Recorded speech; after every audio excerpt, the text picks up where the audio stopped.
I will kick off with the last panel of the day, which is a privilege, but also is a relief because I have to admit that loads has been said already. Very interesting conversations. We have touched upon a lot of different topics and different sectors. We've gone looking at food, pharma, sustainability, environment, innovation. Um, and what that means, what doesn't mean, and what we want. We'll look at challenges, the possible harms. We've also looked at the instruments and remedies. So it's been a very rich discussion so far. Our way to try to contribute to this is going to be to look at digital economy and bring the people in. Because all we've said so far, it has an impact on people's life. But in this panel, we're going to try to put this at the center. And with the help of all excellent panelists that I have the privilege to try to moderate, and this morning, what we're going to basically try to do is to discuss about what a digital economy for the people means, and how it is different from what we have today, and if it is different, and based on how different it is, how we can get there. And once we get there, how we can sort of maintain the situation and avoid to get back again to status quo where we have concentration and we have all the arms and the challenges that we've been discussing right now. And we're going to do that looking at possible instruments. We're going to discuss about the DMA, competition policy, but also a broader view and see if there are any other policies or regulatory instruments that we need to consider while delivering a digital economy for the people. And if so, what policies and frameworks we need to bring in and why. So it's ambitious, I know, I realize. And before we kick off, introductions. So I am Maria Luisa Stasi. I'm head of law and policy at digital markets at Article 19, a free speech organization. I'm also a competition lawyer by background, and I do research at Tilburg University.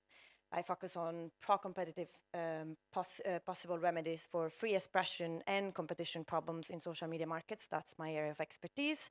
And I am joined today for this specific challenge that I just mentioned by Antoine, who is deputy head of the digital platforms unit at Digicomp. By Jurgita, who is a public policy lead at Proton Mail, and by Rosa, who is director of Foxglove Legal. We should have with us, we hope still going to be able to make it, also Axel, who is a member of the European, the EPP, and is a Christian Democrat from Germany, Axel Voss.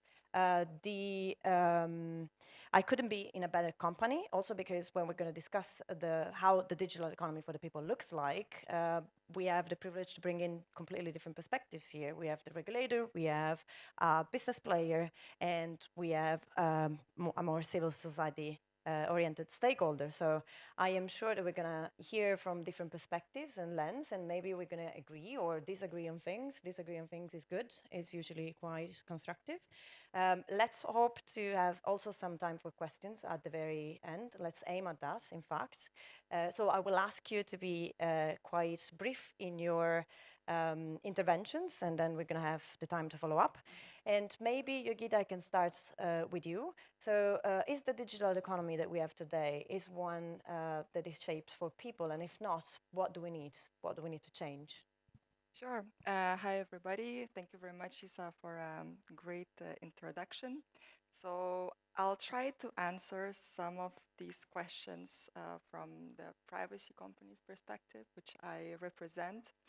And I was trying to think about, the things like how a digital economy for people could look like in an ideal world before this panel.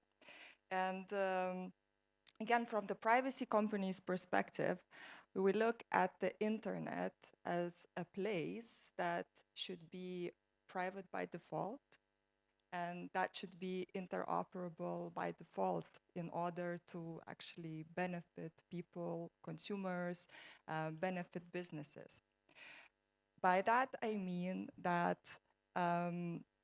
consumers should have a possibility to have things and internet tools to be interoperable, to be working together, to and to be respective of their data. For us, privacy is really the cornerstone of everything on the internet and respect for data. So I think in an ideal society, in an ideal digital economy that is really meant for consumers, privacy is something that should be deeply embedded in everything that relates to data, and that people should always have a choice which digital tools they could use, how they could use those tools, how easy they should be able to make choices, how easy they should port the data from one place to another, how easy they should interact with their contacts, and so forth.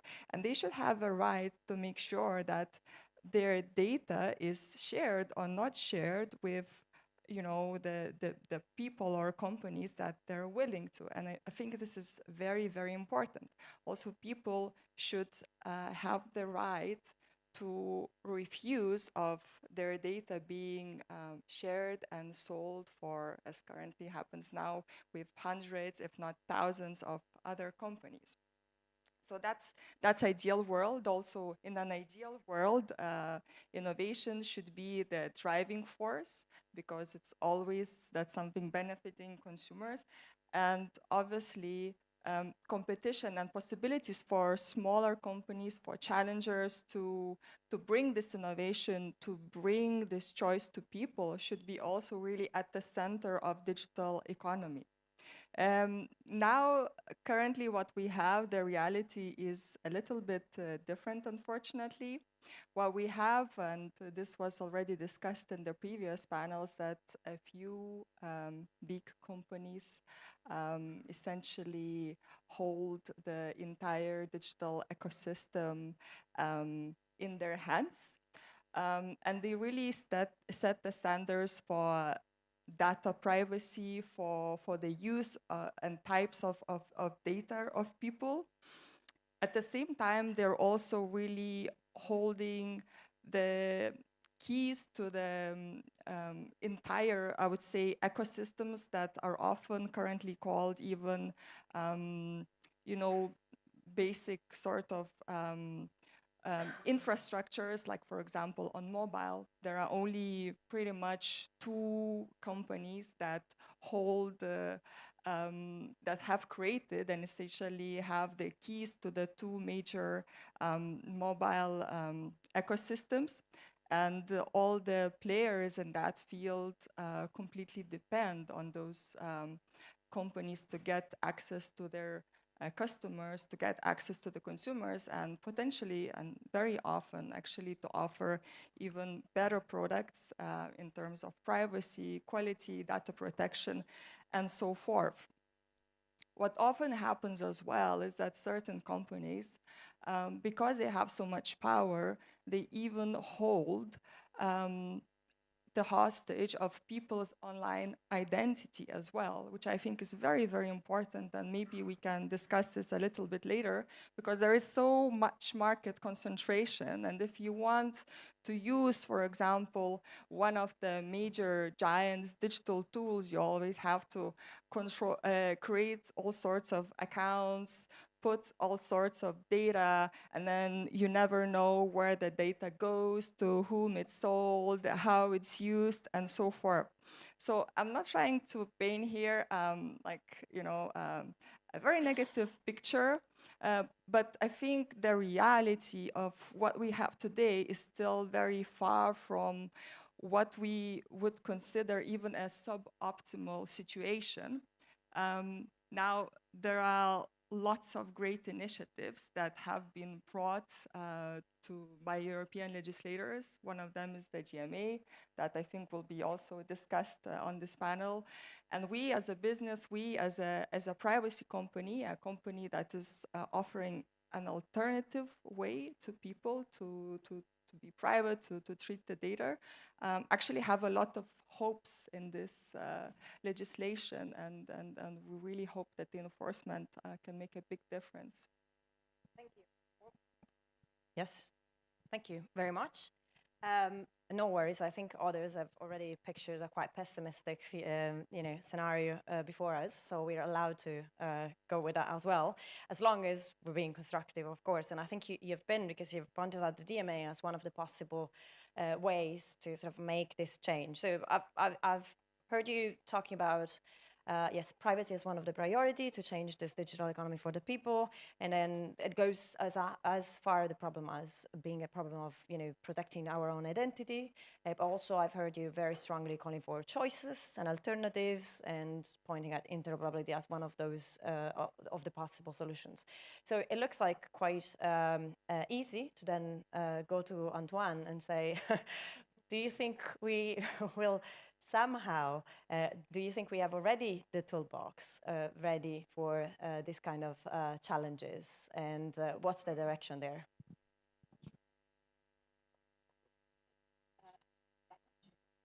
It work now? Yeah. Okay, perfect. No, honestly, I think it's great to come after what you said, right? Because I mean, you also present DMA as something that really goes exactly to what we're discussing today, right? I mean, try to have a digital economy for the people, and I couldn't agree more. And there is something else you said that I think to me is really key, which is that this digital economy for the people is really a digital economy where there should be a real choice. And I think there are two things we can put behind this real choice. I mean, the first one is that alternatives needs to be enabled. Because if you don't have alternatives to the big digital giants, I mean, there is simply no choice. Then I think a second component, which may seem obvious, but I think today it is really not, is that when this choice could exist, I mean, it actually needs to be presented to the users and to the people, and it needs to be presented without undue steering. And I think these two aspects are exactly what the DMA is doing.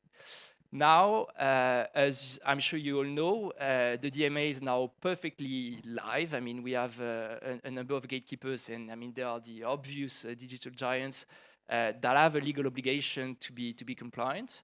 I think towards the people, there are a number of benefits and of changes that are already clearly enabled. I mean, when you talked about privacy, I mean, there is a clear benefit that is now there, which is that as a user, you can choose not to have your data combined across the many services of a digital giant's ecosystem.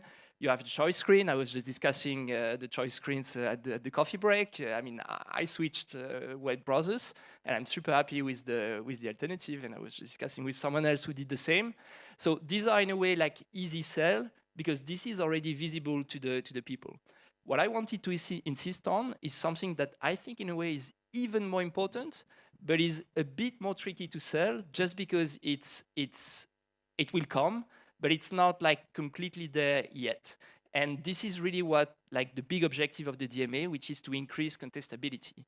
But what does it mean, increasing contestability for the people, and why is it so key? I mean, today, and I think you said it, there are entire space of the digital economy that are completely controlled by the gatekeepers, and where there is simply no access. And a lot of the obligations in the DMA are about creating opportunities for the business users to have, you know, a piece of this space where they can play and where they can actually bring innovation. If there is nothing effectively done to increase contestability, which is what the DMA is doing, we will live in a world where we will basically let monopoly of digital innovation on the hands of a couple of digital giants. And I mean, right now, we may be fairly happy with the products they provide. I mean, it works, you know, it's convenient, like it comes all together, and you know, like everything is made so that you will never even think about the possibility to actually make a choice and to go somewhere else. But the reality is that we are missing out big time on a lot of innovation. Innovation by certain players that are already there and are just waiting to have just a bit more space to exist, a bit more visibility, a bit more means to keep investing and really be be credible in this space. I mean, their services are already great. It's just like actually visibility is probably key for them. And also players who are simply not coming to light because the gates are closed.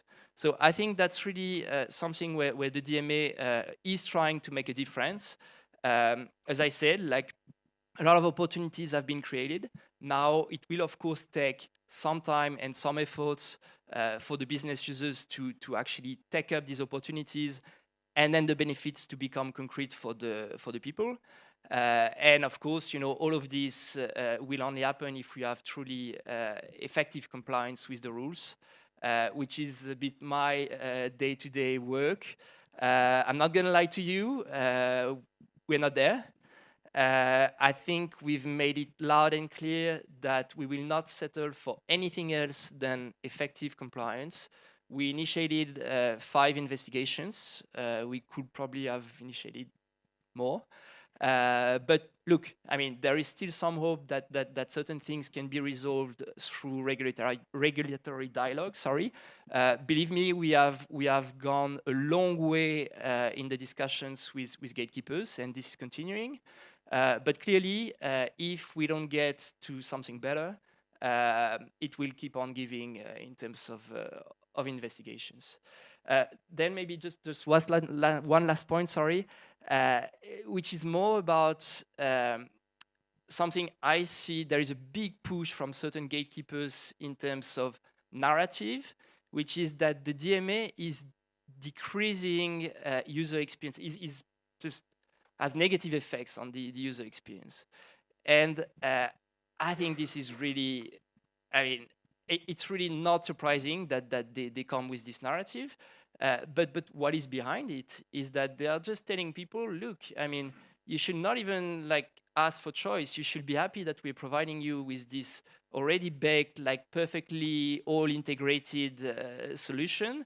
And you should not even ask whether there could be anything better. And I mean, of course, it's convenience. It's convenient because you don't have to make the effort to actually make a choice. But again, I mean, the problem is that we come from a world where we almost forgot that it's possible to make a choice. And I think that's really something that is key. I mean, people need to get used again that they can have a say, they can make a choice, and they will realize that there are a lot of great services out there, that the gatekeepers are not our everything. I mean, they can innovate, but others can innovate even better. They will also realize that if there is more space for others, gatekeepers will only be pushed to become better, and their own innovation may actually become really like, interesting and groundbreaking instead of just doing what they have always been doing. And with this incentive to always make as much money as possible on these innovative services. So I think there really there needs to be, in a way, a change on people who will feel empowered again to make choices in the digital space. I will stop there because you said we have to be brief. Thank you very much. I have to say I couldn't agree more. So I like very much your approach when you say about we need contestability, and the DMA is the right instrument for that. At least is the best attempts we've been having so far to work with. And I also like when your approach by saying contestability for the people is different from contestability for the business users. For the business users, it might be about access specifically, and the possibility to have the incentives there to innovate, because they know they will find their way to the markets rather than being stopped at some point or even before getting into the market. But for people, this is very much about choices. As both of you mentioned, it's about choices, so it's about empowerment, it's about having a say, having the possibility to go somewhere else. So I definitely agree with all this. And I think there is this visibility space that you mentioned for the alternative players, and the fact that people need to be informed about this, which is very interesting. I hope we're going to have time to discuss this later on. So, but let me now turn to Rosa. So there is a lot already that we've put on the table. Do you want to add anything else? Do you have anything to say along this line or in a different direction? Yeah, of course. Thank you so much for the invitation, and it's wonderful to be on a panel with you all. I'm speaking as a co-founder and director and a lawyer at Foxglove. We're a tech justice group who work to try and make technology fair, and we take legal cases when we think that isn't happening. But to be frank, we're never going to be enough, and that's why I'm so delighted to be on the panel with someone who is trying to enforce what is an incredibly important kind of new regulation that we desperately need in order to try and disperse the power that big tech currently has. Because without it, big tech will continue to dominate us. I wanted to highlight, I guess, two reasons why I think it's so important that the DMA and the DSA and indeed enforcers all over are stepping into their power and using it even more than they are doing now. And I wanted to talk to you a little bit about some of the people that we represent to give you an idea of kind of how it impacts very individually. There are two reasons I'd like to sketch out, and then I actually wanted to end up with some praise for the EC about a decision they took, which we were delighted with, because I feel like there'll be a lot of conversations today asking you to do more. So I feel like it's important to acknowledge where something very good has happened. The first reason I want to highlight is that the big tech companies can punish workers at the moment with impunity. And I wanted to tell you about one of the people who we worked with, who was called Chinguez. He's a content moderator in Germany for Facebook. And he basically works to keep violence and hate off the platform. That's his job. He has no Facebook contract, of course. He's outsourced. He has no hazard pay, and he has no psychiatric care. So he is clearly a critical safety worker, but Facebook treats him as if he's somebody who can be chewed up and thrown away. And that's exactly what happened when Chinguez decided to stand up for himself. After years of abuse and exploitation, he and his colleagues started a works council in Germany, as he has the right to do under German law. And he was the first moderator to testify to the German parliament about his work and what his work entails. Shortly after that, he was sacked. And it was only thanks to our partner, Verdi, the union in Germany, after many, many months, he was able to win his job back and after a legal case was taken.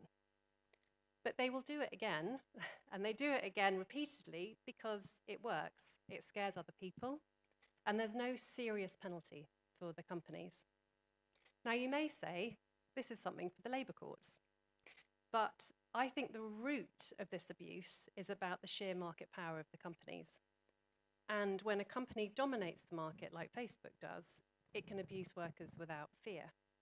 And that's what I think is one of the really crucial issues that this kind of new moment of European enforcement needs to tackle. Secondly, we really need you because of this, all of the social media giants and their business models have gutted our news and they've poisoned our political discourse. Everyone here, I imagine, is extremely worried about the June elections. And we have seen everywhere a huge increase of anti-democratic far-right forces gaining ground. We're fighting a case in Kenya about what happened in Ethiopia, where Facebook became what was described to us as the radio of Rwanda in relation to hate speech and incitement of violence on the Facebook platform in the conflict in 2021 that lasted a couple of years and ended in 600,000 people dying. But actually, the same thing here is possible in Europe. And we don't think that's an accident. The platforms dump toxic messages into our ecosystems by design because they're profitable. And the best efforts of people like Chinguez, the content moderators, simply cannot keep up. There is no chance for real news. And while the EU bloc has pledged to, but some of the far right in the EU bloc has pledged to behave, I understand it doesn't bind the national parties. And I think it's incredibly important that we don't entrust the future of European democracy to these individuals, or indeed the half-hearted gestures of the platforms, which come too little and too late in the case of Ethiopia, Facebook has still not today enacted any of the break the glass procedures that they chose to do in the US on the 6th of January. So we hope the DMA and the DSA will start to stop the worst of big tech harms to our free press, our democracy, but we are concerned about the current staffing levels and that these teams simply do not have enough people. We have to rewire the political economy that helps lies and hate to thrive, and we have to dig up and polish the traditional tools to distribute market power, which have lain rusted in the field. If these giants are too big to fix their poisoned ecosystems, they're too big to exist in this form, is our view. And we think that the DSA and the DMA have a really crucial role to play with structural separations and conduct requirements to curb that dominance and give real journalism and democratic discourse a fighting chance. Now, I said I wanted to end with some praise. That's something that the EC did. Because last year, our coalition, lots of them are here, wrote to them asking them to investigate Amazon's purchase of iRobot. And we understand, and of course we don't know everything that happens behind closed doors, but our understanding is really the EU's refusal to allow Bezos to swallow up that firm really was a crucial move in him deciding to stop pursuing the acquisition. But we are so far behind at the moment, it isn't enough to stop these giants bloating yet further. We now need to disperse that power. And we can see Europe's barge starting to turn, but please turn a little bit faster.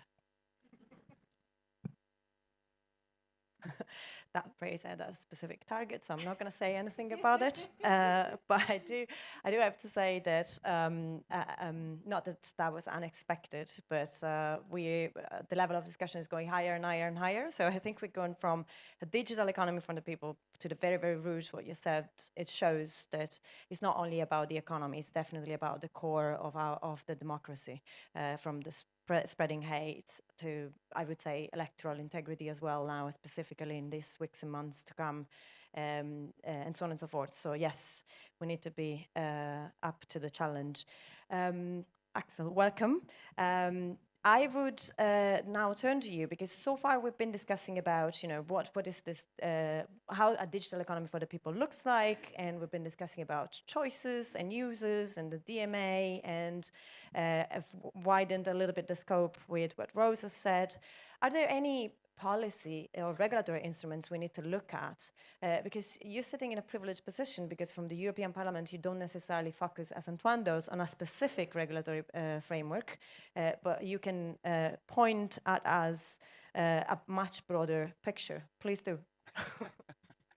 So thanks a lot for the invitation, and thanks. So unfortunately I haven't heard you, but it was very inspiring also to listen to you. Where to start? At first, I think we as a society or European Union, we have to decide if we would like to be a player in these digital developments or not. We can decide and say stepping out of all these developments and then just being consumer of everything what others are creating. If we would like to be part of it, we need to do a lot. Especially coming up with a kind of a concept, strategy, probably changing of the mindsets of our national politicians, prime ministers and chancellors and so on, that we should come to a kind of European projects and joining forces or so on, and then going forward. Otherwise, we can't achieve this. This is what I told you probably 5 years ago already, but you're seeing we did a lot of legal instruments here, and now we should come forward in thinking on this headline how to fill this with life. Instead of thinking of new legal tools, we should more think about how we can now come forward with competition and also probably more certainty in some aspects. So meaning, before all others, probably we should concentrate on the AI Act, because this might have negative implications if we are not focusing on these. And also meaning by this, now the AI Act, I would say, with this vague wording, is a lot creating a lot of legal uncertainties, and this is something what we should avoid. And therefore, we need to push the Commission and with the AI office, with the guidelines, with trying to single out overlaps, legal situation, and so on. This is one way forward. The other thing is, so if we're coming to some, let's say, individual rights, personality rights, probably also fundamental rights and also copyrights, there's a kind of a link to this generative AI. So we have to ask ourselves, do we want to have something in place what can still enforce these rights also in a generative AI environment? So far, we are just saying, oh yes, please respect some rights, but we do not have any idea how to enforce these rights. And this should be also a step forward because of all these key rights what we have in mind. This needs a kind of a dialogue and probably more technicians than lawyers, but at the end also lawyers. But here we need to come forward and find a way if this is still possible at the end. We are coming to other issues like if we're thinking more and more on this dimension of the virtual global or global virtual worlds, this probably is also coming more and more into life. It takes probably 7 years, 10 years or whatever, but one day this will be there and we should prepare ourselves for it. This means also for me, we need to think about just in a very easy step forward, we need to think about which court might be the competent one, which law might be applicable, probably also to this strange question of avatars can marry each other, and what does this mean as a kind of a legal consequence? So these are just ideas or gives you the kind of impression how we should prepare ourselves for kind of a global virtual world. The other aspect, and this might also touch security issues, means what is the consequences out of quantum computing? Even I don't have even one idea what does this mean as a kind of a consequence, but we also should focus already on it till this day that they are there. So 10 times or whatever more faster than others, and this is, or probably more than 10 times, but this is already something what creates problems and where we have to think about how we can solve these. What does this mean? Not meaning a kind of a detailed regulation or whatever you might have in mind. It means more that we have or giving them a kind of a frame and saying, yes, we are supporting development, but it has to be in some certain environment, value-orientated environment. And then we can say, if you're in this environment, you are not facing trouble. Otherwise, you will face trouble. And here we need to be very serious, probably. So we need also, from my point of view, to balance competition better with these values of individual rights or whatever it is. We need also to think about how we can do these reporting obligations better or in parallel with some AI in place, that no one has to hire again someone in doing all these. And some governance structures should also probably be emerged somehow. Even I would say it might now be helpful to come up with a kind of a digital agency, European agency, to put all these together, and that you are also coming forward with the interpretations of provisions in a kind of way where this is valid throughout the EU. And we have also a kind of a balanced situation between fundamental rights, individual rights, and competition. Everything, I would say, there is a solution in place, but you have to be open-minded that there is a problem and that we have to balance these. Sometimes in politics you see, oh yes, just protecting the GDPR is the way forward, instead of thinking how we can better rebalance this situation in some problems. So as a lawyer, we are loving to balance everything to the exception of the exception of the exception.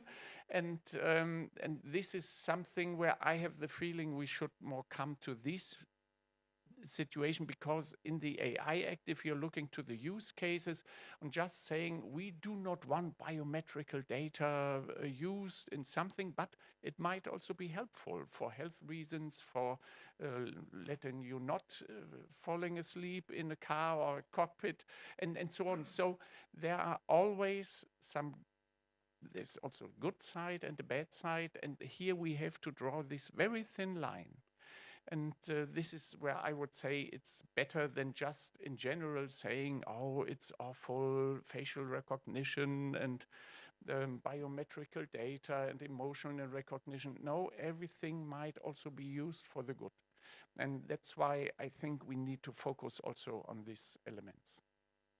So then, of course, we probably on a kind of a lower level approach, but we also need to probably come more to how integrate autonomous contracts and smart contracts into our legal system.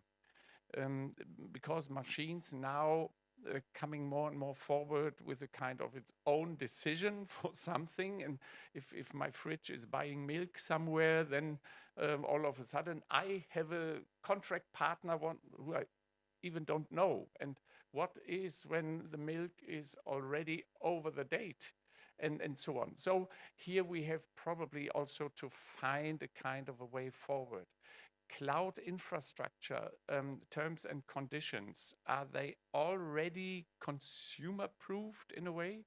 And also there we need a kind to have a focus on. This is not, so I would rather concentrate on these big lines at first, just to get or come to the situation that we can still digital survive. Otherwise I can't see this any longer. And also then just one idea at the end, because of social media. 10 years ago, we had in mind, oh, wonderful, Arabic Spring, transparency and democracy will be spread all over the world and so on.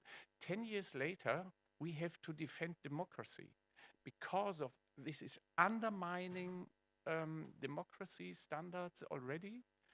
You are creating people who are totally living in their bubbles and not even communicating to each other any longer. We find generations of kids, what they are seeing already might create a kind of a very unhealthy part of the new generations. And here I would say we need to think about in which world we would like to live, also with social media. And all of a sudden, this seems to be a threat for our society, a threat for our democracy. And here we are coming, if I'm coming to this extreme, can we save democracy because of social media? And here we need to think about if this is already something what we should move towards. Because it is shocking if you're reading some written experiences by school kids, what they have seen already, I can't imagine that this is very healthy. And I find this, to myself, very shocking. And so it's then disinformation, it's playing a role in this area, and then also algorithms who are more leading to a kind of an extreme right-wing or national-orientated society, then all of a sudden, and this leads then to the question, can we still save the European Union at the end? So I know it seems quite unusual with these questions, but I think we are in the direction of destroying everything, and this is what I would like to avoid. Thank you. Thank you very much. I think you've raised a number of very interesting points, but two key questions. One is if avatars can get married, and the second one is if we can save democracy. And I do believe that I don't have an answer to any of those, but somehow they might go, now jokes apart, although those are not jokes actually, the answers might go or might point at the same direction. We've started the day by saying that we need to democratize markets, and by saying we've been discussing also innovation, and I think Ariel mentioned in the panel before that innovation, very disruptive innovation, is about value propositions. And now we're talking about a digital economy for the people. So maybe the answer to all these questions absolutely need to be discussed and found by the people, and not by a handful of powerful people sitting at the top of big companies. I think those are core questions for our present and our future. And so, yes, that's the hope.